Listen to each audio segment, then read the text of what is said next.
Have you ever felt like you were stuck in a season of loss, wondering if things would ever get better? Maybe you've faced setbacks, heartbreak, or disappointment, and you're searching for a sign that hope is on the horizon. What if I told you that God promises restoration, joy, and abundance, even after the hardest times? Today, we're diving into a powerful Bible verse that speaks directly to anyone longing for a fresh start.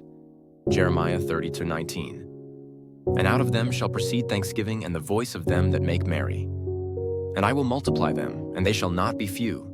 I will also glorify them, and they shall not be small. At first glance, this verse sounds poetic and uplifting. But what does it really mean? And how can it apply to your life today? To truly understand this verse, let's take a quick journey back in time. The book of Jeremiah was written during a dark period in Israel's history. The people of Judah had turned away from God, and as a result, they faced invasion, destruction, and exile at the hands of the Babylonians. Imagine losing your home, your freedom, and your sense of security, all because your nation had strayed from its values. Jeremiah, known as the weeping prophet, spent years warning the people about the consequences of their actions. But even in the midst of judgment and sorrow, God gave Jeremiah a message of hope. In chapter 30, God promises that He will restore His people. He will bring them back from captivity, heal their wounds, and bless them once again. Jeremiah 30-19 is part of this message of restoration. It's a promise that after a season of loss, there will be a season of joy and abundance. Let's break down the verse, phrase by phrase, to see what God is saying. And out of them shall proceed thanksgiving and the voice of them that make merry. God is saying that from His people, who had been broken, scattered, and sorrowful, there will come songs of gratitude and joy.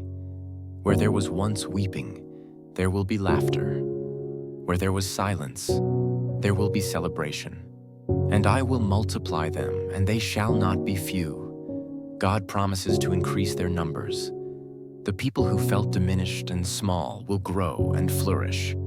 This isn't just about population. It's about abundance in every area of life. Hope, faith, community, and blessing. I will also glorify them, and they shall not be small. God will honor His people. He will lift them up, giving them dignity and significance.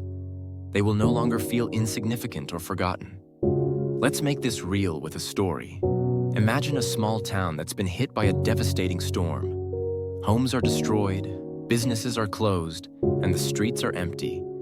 The people feel hopeless, wondering if life will ever return to normal. But then, the community comes together. Neighbors help each other rebuild. Volunteers arrive with supplies. Slowly, the town comes back to life. Children play in the streets again. Shops reopen. People gather for festivals and celebrations. The town isn't just restored, it's stronger and more united than before.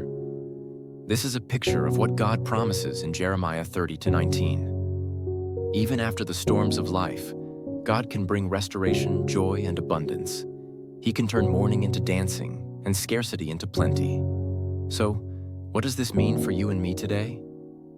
First, it's a reminder that no matter how broken or hopeless things may seem, God is not finished with your story. He specializes in restoration.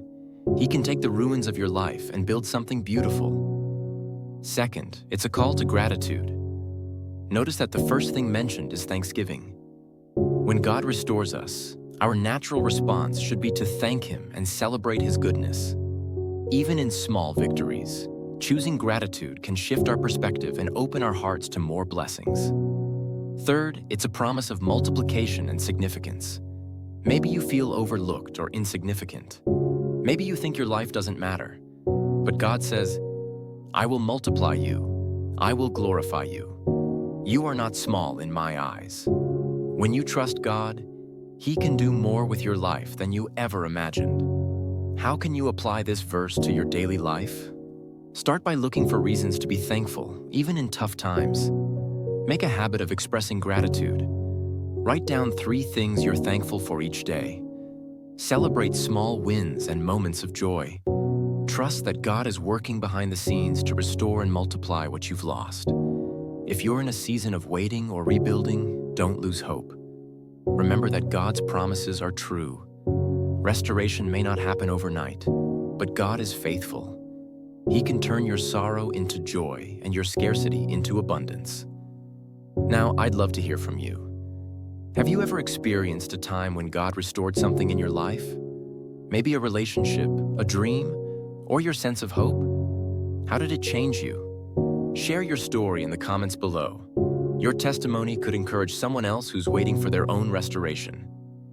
And if you're still in the middle of a tough season, let us know how we can pray for you. Remember, you're not alone. God sees you, and He has a plan to bring you out of sorrow and into joy.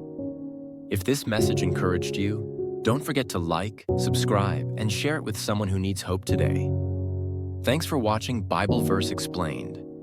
See you in the next video.